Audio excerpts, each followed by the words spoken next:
Hello, friends, and welcome to Adventures in Pixie Led. My name is Amy. I am an ordained minister, and we are in Bible study. We are in the book. We are in the NIV. The version of the Bible is the NIV, and we are in the book of 1 Kings. We are in chapter 3. So we are continuing on with the story of King Solomon there. So King Solomon asks for wisdom. Right? King Solomon made an alliance with Pharaoh, king of Egypt, and married his daughter. He brought her to the city of David. So he married a non-Jew, like a non-Israeli, like not a child of Jacob. And it's a problem according to the laws, just right there. He brought her to the city of David until he finished building his palace and the temple of the Lord and the wall around Jerusalem, so securing everything. The people, however, were still sacrificing at the high places, so it means not sacrificing to the Lord, sacrificing to other deities, so breaking the Torah there too. Okay? Because a temple had not yet been built in the name of the Lord. So, okay, there were some of those in there. Solomon showed his love for the Lord by walking according to the statutes of his father David, except that he offered sacrifices and burned incense on the high places. Uh-oh. The king went to Gibeon to offer sacrifices, for that was the most important high place, and Solomon offered 1,000 burnt offerings on that altar. At Gibeon, the Lord appeared to Solomon during the night in the dream, and God said, "Ask for whatever you want to give me." So this is a good set of sacrifices. Solomon answered, "You have shown great kindness to your servant, my father David, because he was faithful to you and righteous and upright in heart. You have continued this kindness to him and given him a son to sit on the throne to this very day. Now, O Lord my God, you have made your servant king in the place of my father David, but I am only a little child and do not know how to carry out my duties. Your servant is here among the people you have chosen, a great people, too numerous to count or number. So give your servant a discerning heart to govern your people and to distinguish between right and wrong. For who is able to govern this great people of yours?" Wow.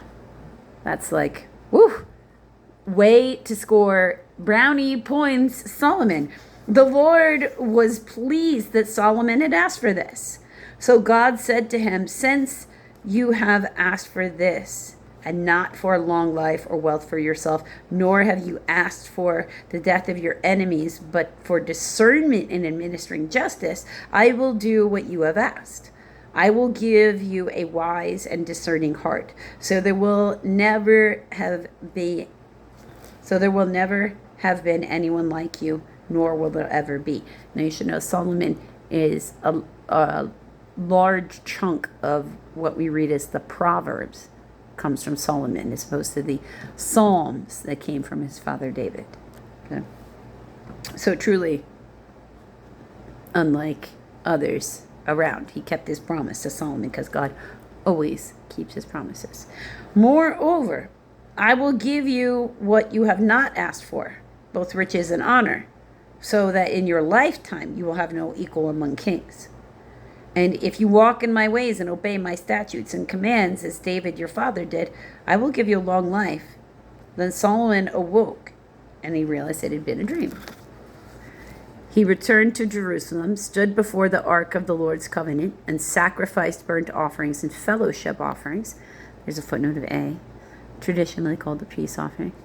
And then he gave a feast for all his court. So he walked away and went to sacrificing where he should be. A wise ruling. Now 2 prostitutes came to the king and stood before him. One of them said, "My lord, this woman and I live in the same house. Well, I had a baby while she was there with me. On the 3rd day after my child was born, this woman also had a baby. we were alone. There was no one in the house but the two of us. During the night, this woman's son died because she lay on him. So she got up in the middle of the night and took my son from my side while your servant, was asleep. She put him by my breast and put her dead son, no, she put him by her breast and put her dead son by my breast. The next morning, I got up to nurse my son, and he was dead. When I looked at him closely in the morning light, I saw that this wasn't the son I had born. The other woman said, "No, the living one is my son. The dead one is yours." But the first one insisted, "No, the dead one is yours. The living one is mine." And so they argued before the king. The king said, "This one says my son is alive and your son is dead, while that one says, no, your son is dead and mine is alive." When the king said, "Bring me a sword." So they brought a sword for the king. He then gave the order, "Cut the living child in two and give one half to one and the half to another." The woman whose son was alive was filled with compassion for her son and said to the king, "Please, my lord, give her the living baby. Don't kill him." But the other said, "Neither I nor you shall have him. Cut him in two." Then the king gave his ruling, "Give the living baby to the first woman. Do not kill him. She is his mother."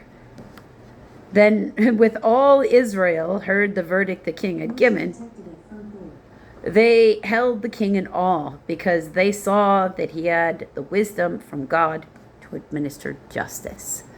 He could ferret out the liar. Right? Sometimes that's what the discernment is. The ability to tell when someone's not quite telling you the whole truth. Until the next video, friends.